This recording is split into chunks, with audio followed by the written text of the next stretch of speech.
What's up, guys? Today I want to talk about how I finally got my arms to grow. No more toothpicks. Time for the boulder shoulders, mountain triceps and biceps, and the bulbous forearms.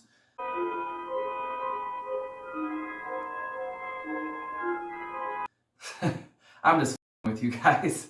That's a bit misleading. That is what this video is kind of about, how I got my arms to grow. But that's not really the point of this. Today I want to talk about how having a sport or a skill that you're working towards is going to lead to more long-term consistent progress. So I want to start off by saying that I think training should be fun. Enjoyment is a major factor for me. You're going to be training for the rest of your life, right? Or at least for the foreseeable future. What's the point of coming in day after day doing something that you hate over and over forever? That's stupid. And this isn't including doing something you kind of dislike, but at least the results that you do like. That's something else entirely.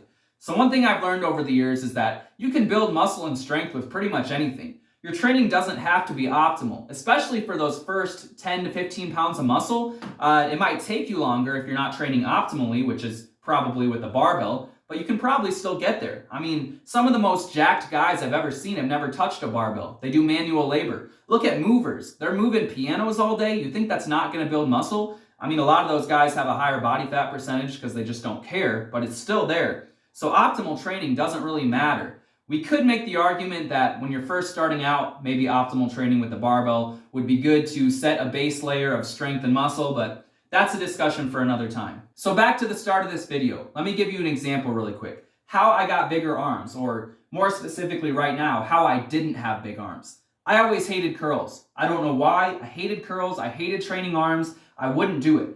I wanted bigger arms, but it just wasn't worth it in my mind. I would put it in my program and I would never do it. And I know a lot of people are like this. There's those things that you want to grow. You're thinking bodybuilding. You want to build that muscle, but you just, for whatever reason, can't make yourself do it. That's how I was with arms.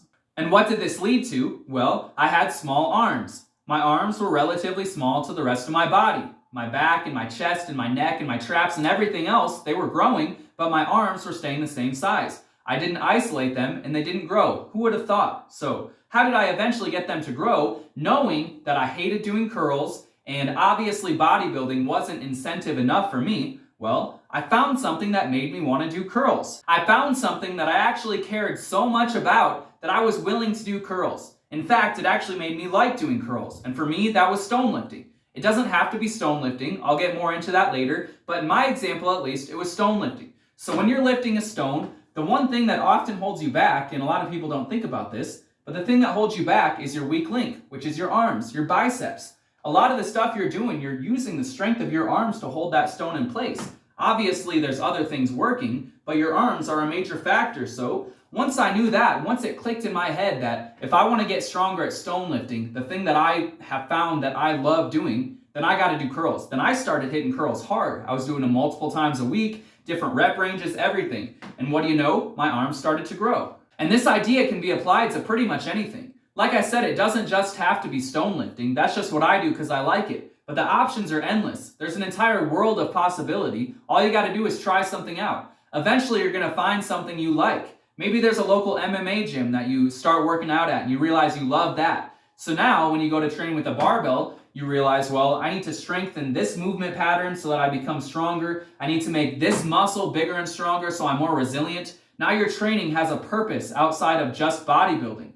Maybe back to the moving example. Maybe you love being a mover. You like picking up pianos and carrying them upstairs because it's cool to you. It gives you a purpose. Well, you can go to the gym and train in a way that's going to make you better at that. Maybe you want to learn how to do advanced calisthenics skills. Well, same thing. Just build muscles or build strength in a way that's going to help you out in that. For a lot of people, the thing that keeps them going is powerlifting.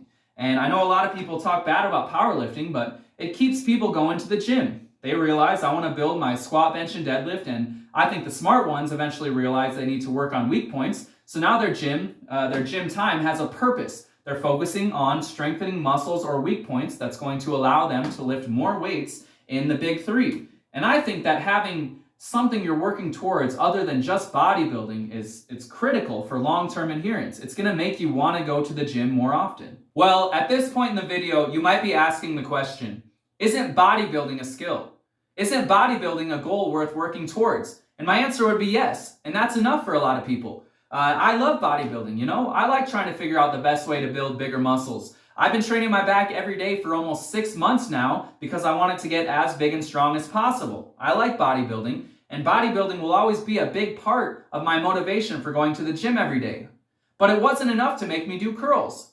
I like bodybuilding, but building bigger arms wasn't enough to make me do curls. And I don't know why, but I know a lot of people are like that. And I'm not hating on bodybuilding. Bodybuilding is a worthwhile endeavor. But I think there's a difference between doing a curl so that your arms get bigger or doing a curl so your arms get bigger and stronger so you can lift a stone. Doing a skill that you can actually see, that you actually perform, is just different than trying to build a muscle.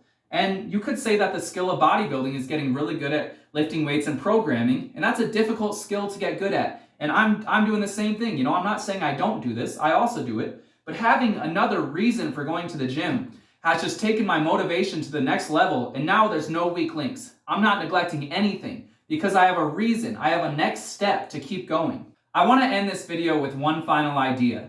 Maybe you don't have something specific right now that you're working towards. Maybe you've tried a few things out and nothing really stuck. Maybe you don't care too much about carrying a piano up the stairs or grappling or doing a planche or whatever.